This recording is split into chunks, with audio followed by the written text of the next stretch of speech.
Hello, friends. Good morning. Welcome to our chemistry class. How are you, friends? Hope you are doing well. Okay, friends. Today I am here with a new topic which is taken from proton NMR spectroscopy. Really, friends, this topic is interesting and also important, friends. That's why I am here with this topic. Okay, friends, before entering into our today's topic, let me wish to one of my best friend. His name is Swanky. Today is his birthday. Wenki, many more happy returns of the day. Okay, friends, let us enter into our today's topic chemical shift. Okay, see, chemical shift. Okay, the value of chemical shift ranges in between 0 to 20 parts per million. Okay, friends, one thing, just don't get confused between chemical shift and coupling constant. Okay, these two are different. Okay, see, for the coupling constant, the units are in Hertz runs, but here it is chemical shift. Okay, the units for the chemical shift is parts per million and it ranges in between 0 to 20. Okay, see, what is chemical shift means? See, shifting of absorption maxima from tetramethylsilane to each signal in the spectrum is called chemical shift. See, means here, let us see this, okay, so that you can easily understand. See, shifting of absorption maxima, okay, here this is the shifting of absorption maxima from where? From tetramethylsilane. Okay, here we are taking the tetramethylsilane as the reference. So here we are telling our definition as from tetramethylsilane. That means we can also tell like from reference compound. Okay, from reference compound to each signal. So this is a signal, right? So from reference compound to signal in the spectrum is called a chemical shift. Okay, it is denoted by this delt. Okay, yeah, hope you understood the definition for the chemical shift. Okay, as already in the definition I mentioned, okay, shift of absorption maxima from reference to each signal. There I mentioned what? Reference. So we should know about these reference compounds. Okay, see, these reference compounds are mainly of two types. Okay, internal reference and external reference. Okay, see, internal reference means the compound which is taken as internal reference that is in direct contact with sample solution. Okay, internal reference means the compound which is taken as internal reference is in direct contact with the sample solution. Example for the internal reference compound is tetramethylsilane. We are all bit means very well familiar with this tetramethylsilane, right? Yeah.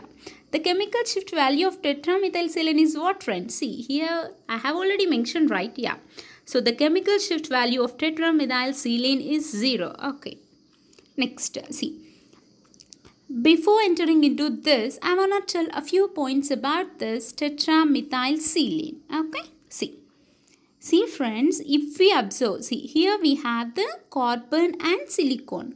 We know that, okay, in the groups, I mean down the group, electronegativity decreases. That means carbon have more electronegativity when compared to silicon. Okay, as this carbon is more electronegative, it attracts the electrons towards this carbon. Okay, this electronegative atom is gonna attract the electrons of silicon towards it.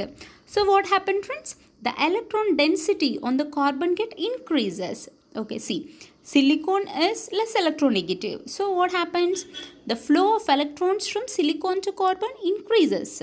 So electron density on carbon increases.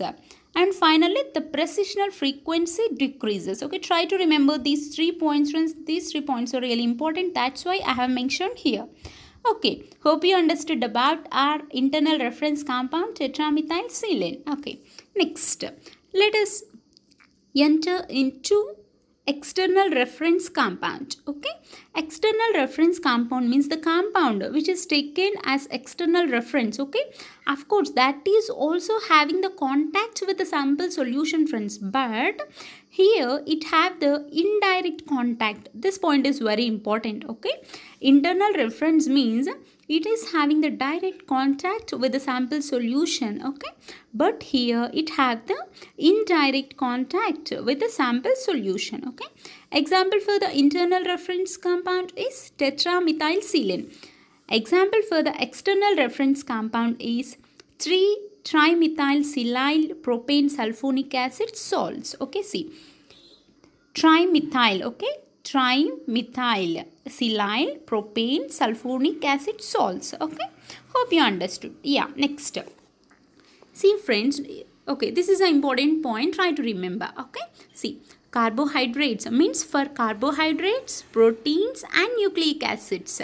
For these three, external reference compound is used. Okay, what is the example for the external reference, friend? Here I have mentioned, right? Yeah, this one, 3-trimethylsilyl propane sulfonic acid salt. Okay, this is used as reference compound for carbohydrates, proteins and nucleic acids. Okay, next, characteristics of tetramethylsilane. Okay, see friends, already we discussed that the tetramethylsilane comes under internal reference compound. Why? Why means it is having the direct contact with the sample solution. Okay, that's why.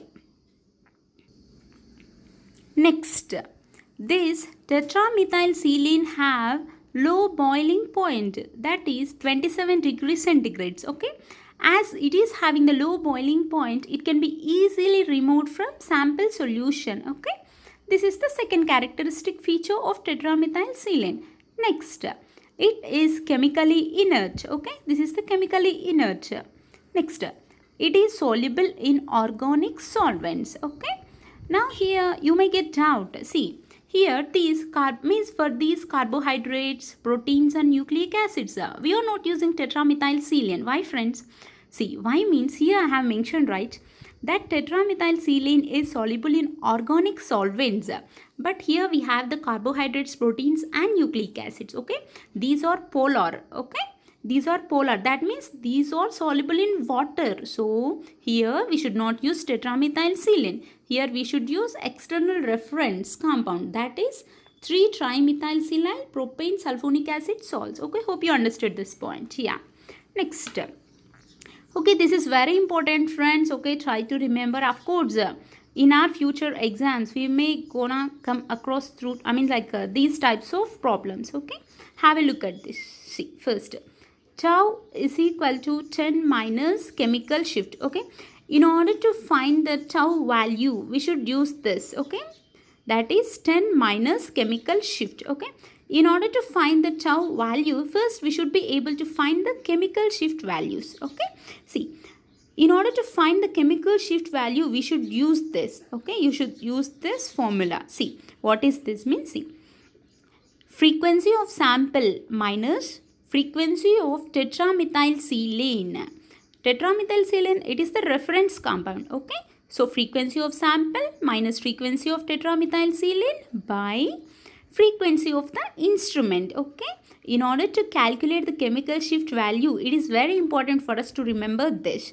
And one more important point friends. Okay, here we have the sample and the tetramethylsilane, right? Okay, these are the compounds, and the units for these two should be in hertz. Okay, hertz. Here the frequency of the instrument should be mentioned in megahertz. This is very important. Okay, for the instrument it should be in megahertz. For these compounds it should be hertz. Okay, if we know this we can easily calculate the tau. Okay, let us enter into one problem so that you can easily understand this. See, okay, this is the example friends. See, in phenol, we know that in phenol we have what? Hydroxy group, right? Yes. In phenol, hydroxy group protons, chemical shift is 144 hertz. Okay, they have given the chemical shift. Okay, that is away from the tetramethylsilane. That means here what they are telling, here as reference they have taken the tetramethylsilane. Okay, next, in 60 megahertz instrument, already I said, right, for the instrument the unit should be in megahertz. Okay, so 60 megahertz instrument calculates the chemical shift and tau. Okay, And already we know the formula for this, right? Yeah. So in order to find the tau, we know that, see what? Tau is equal to 10 minus chemical shift. Okay. We don't know the chemical shift value, right? So first we should find the chemical shift value. Okay, the formula for the chemical shift is what? Frequency of sample minus frequency of tetramethylserine by frequency of instrument. Okay.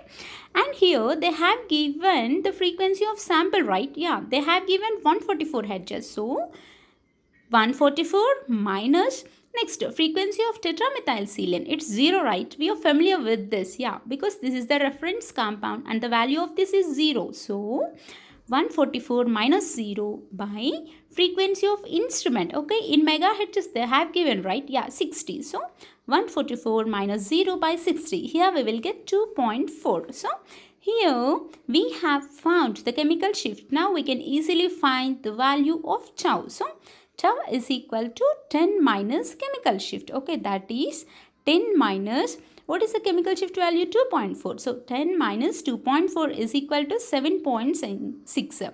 Hope you understood this, friends. Really, friends, it's little, it's very easy, friends. Just try to put a little focus. That's it. See, here the thing is just we had to find the tau and chemical shift value.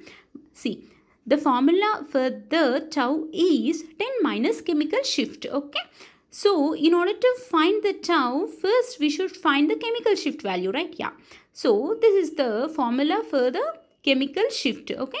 Frequency of sample minus frequency of tetramethylserine by frequency of instrument. Tetramethylserine, the frequency for the tetramethylserine is 0. So, we had to substitute the values given in the problem in frequency of sample and the frequency of instrument so that we can easily calculate the chemical shift value. And finally we had to substitute the value of chemical shift in this so that finally we are gonna calculate tau. Okay, hope you understood this, friends. Okay, let me check you. Okay, if you understood this, now I'll give you one problem just that is most similar to this only. Just try to solve that, okay, and try to find the tau value there also. Okay, and please comment the answer in the comment section. Okay, friends. Okay, this is the question for you, friends. Okay, certain organic compound protons precisional frequency in 60 megahertz. See, here they have mentioned megahertz, means what? That is related to instrument. Okay, at 200 hertz. What is this, friends? Yeah, this is the frequency of the sample. So here they have given the frequency of sample and the frequency of the instrument. Now you had to calculate the chemical shift on tau. So we know that tau is equal to what? 10 minus chemical shift value. So in order to find the chemical shift value, I have already given the formula. Just try to substitute the value of the instrument, okay, and the value of the sample, and finally try to find the answer. Okay, hope you understood this, friends. Thank you.